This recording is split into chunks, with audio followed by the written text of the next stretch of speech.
Are you ready for this? Yeah, Are you ready for this grilling? Yeah, I'm ready to do it. Depends what you ask me. Let's see.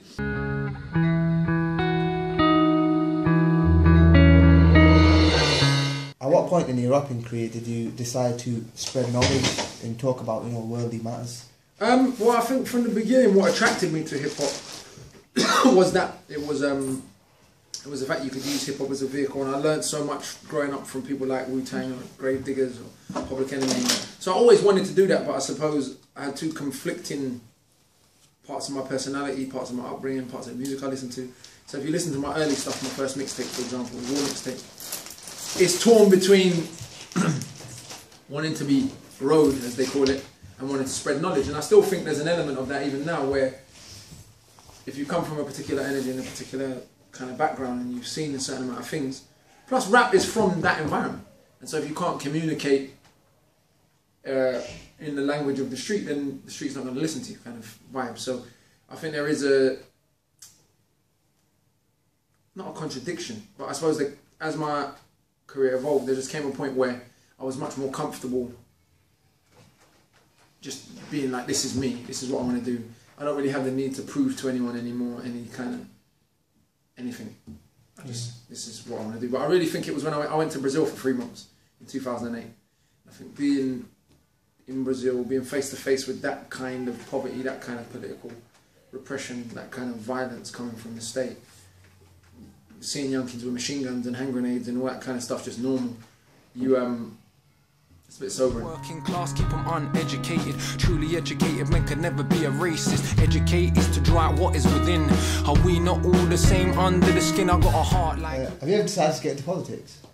I think I'm in politics. I think that politics is about the management of human relationships, human affairs, and I think that music is very, very political. I think some artists pretend that their music's not political, but rapping about German cars, French champagne and Italian clothes is very political. It's a political statement, political decision.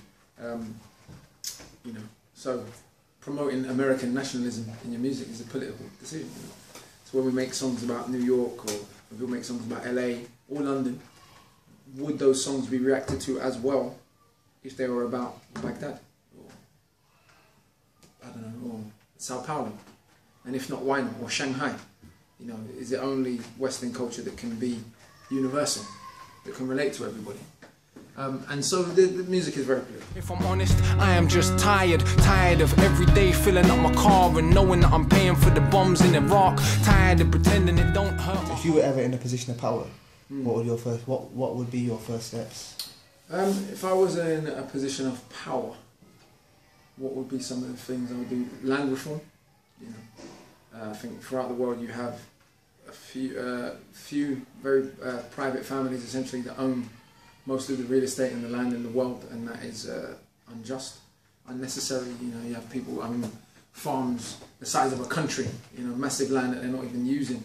That if that land was redistributed to citizens of the country, you'd get a much fairer economy. People would have be much more self-sufficient, be able to provide for themselves more easily. You wouldn't get such massive difference between rich and poor, such massive disparity. There's a minimum wage, but there should be a maximum wage also. I think a system that allows 100, 200 individuals, whatever the statistic is, 500 individuals, to have as much collective wealth as 500 million, or whatever the exact number is.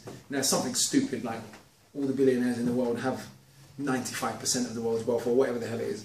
I think a system that prevented that or curtailed that in some way, and there are societies that do that to a larger degree than this one. So we always look at societies like Scandinavia or like Japan and say, why do they have such lower crime rates than France or England or America, countries similarly rich, similarly apparently democracies. And if you look at some of the policies they institute in a very liberal, very kind of simple way, not the way I would do it, but there are some of those mechanisms in place to prevent stupidly gross imbalance. Obviously you have imbalance everywhere. So I think economics would have to be dealt with. I think education.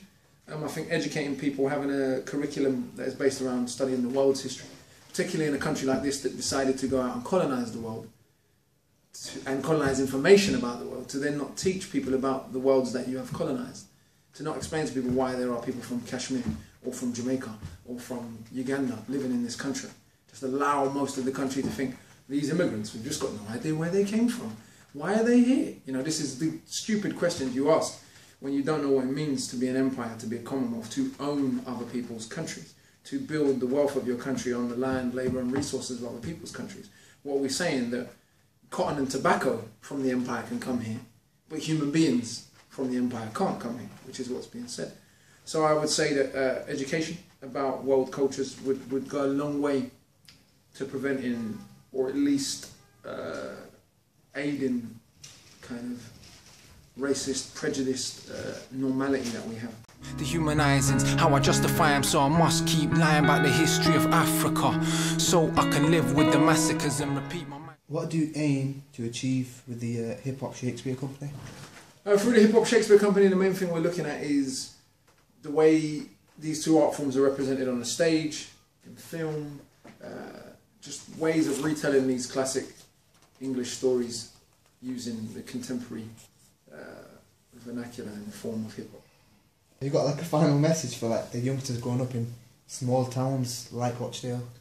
Yeah, I would say, you know, for me, wherever you're growing up, I mean, I was born in a small town called Crawley in West Sussex. I moved to London when I was 1, so I have no recollection of it. But I would say even in somewhere like this, there is community, there are people, there are differences to be made, there are things to be had. You can affect massively, you know, your environment, your people around you, you know. You can build, in some ways, I wouldn't say there's an advantage, but there is, because there's more of a sense of community and people know each other, you know, there's an opportunity to build. So I wouldn't say that, don't be despondent, you know, still organise, still do things, and the mind is a powerful thing, it can take you anywhere, you know, whether you're reading, there's loads of places in the world I've been in my mind that I've never been physically, from reading or from whatever else. So I would just say, wherever you are, knowledge is power, and try and equip yourself as best you can to make the changes or be part of the changes you'd like to see. The only way we can ever change anything's to look in the mirror and to find no enemy. The only way we can ever change anything, look in the mirror and to find no enemy. Yeah,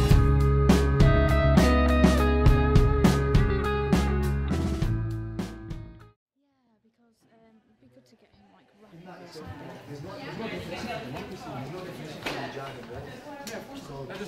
Yeah, nobody even knows what that actually